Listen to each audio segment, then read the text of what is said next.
여러분 반갑습니다. 반도체 오빠 천만쌤입니다. 이제 또 오후 시간이 다가오네요. 오후 시간 다가오고 있고 한번 더 살펴보도록 할까요? 코스피하고 코스닥은 좀 약간 엇갈리는 것 같은데 코스피는 한 0.53% 정도 빠지는 느낌이고요. 코스닥은 현재 0.18% 오르고 있어요. 코스피하고 코스닥하고 좀 엇갈린다, 그렇게 보시면 될 것 같습니다. 일단 개인들만 사고 있어요. 우리 개인들만 오늘은 코스피도 사고 있고 코스닥도 사고 있고, 특별히 좀 보여주는 불기둥 보여주는 종목은 없네요. 기업은 없는 것 같습니다. 미국장이 좀 빌빌거리니까 그에 따른 영향을 좀 많이 받는 게 아니냐, 그렇게 보여지고 있어요. 하여튼 참 쉽진 않다. 요즘 비트코인도 난리지 않습니까? 최고가 찍고 난리인데, 일단 천장을 모르고 치솟고 있죠. 천장을 모르고 치솟고 있다. 역대 최고가 기록했고요. 문제는 뭐냐?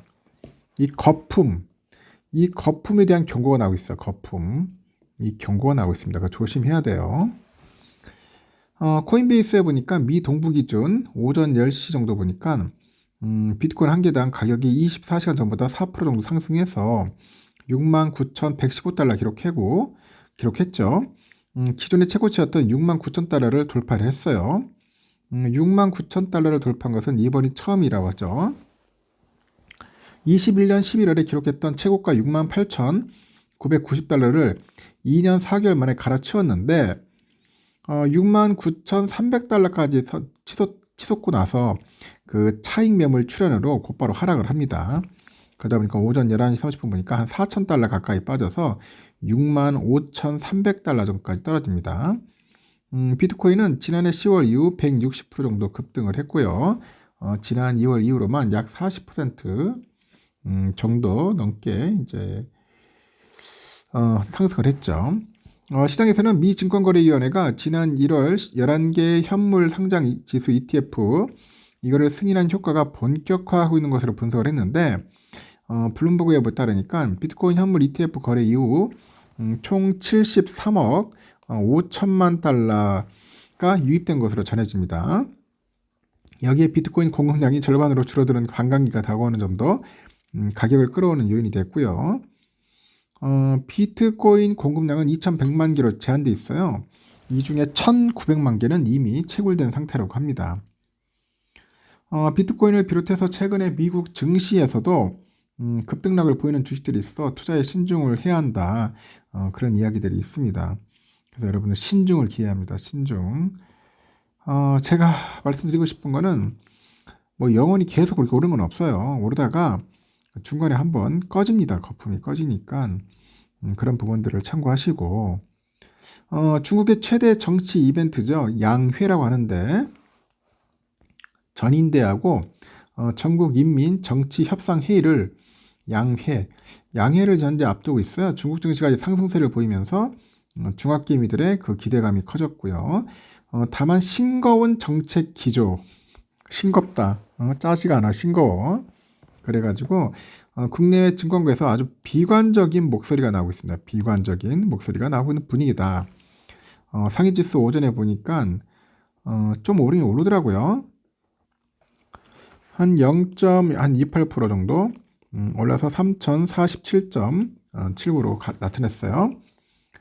중국 증시는 올해 들어서 하락세를 보이며 지난달 초 2,700선 초까지 하락을 했다가 그 양의 기대감에 가파른 반등세를 보였는데, 지난달 6일부터 상승세를 거듭했고 전날인 5일 역시 전 거래일 대비 0.28% 올라서 3,047.79로 거래를 마감을 했죠. 이에 따라서 중국 시장 반등이 이어질지에 관심이 모였는데, 그 양의 업무 보고에 보니까 강력한 한방이 부재하면서 국내 증권가에서는 부정적인 평가랑 비관적인 전망이 나오고 있다. 비관적 전망이 나오고 있답니다. 이번 양에서는 중국 정부의 올해 경제 성장률 목표치가 처음으로 이제 공개가 됐는데, 거시경제 관련 목표치가 대체로 시장 예상에 부합을 해요. GDP 성장률 지난해와 마찬가지로 5% 내외고, GDP 대비 재정적인 그 자율도 3% 동일하게 제시를 했네요.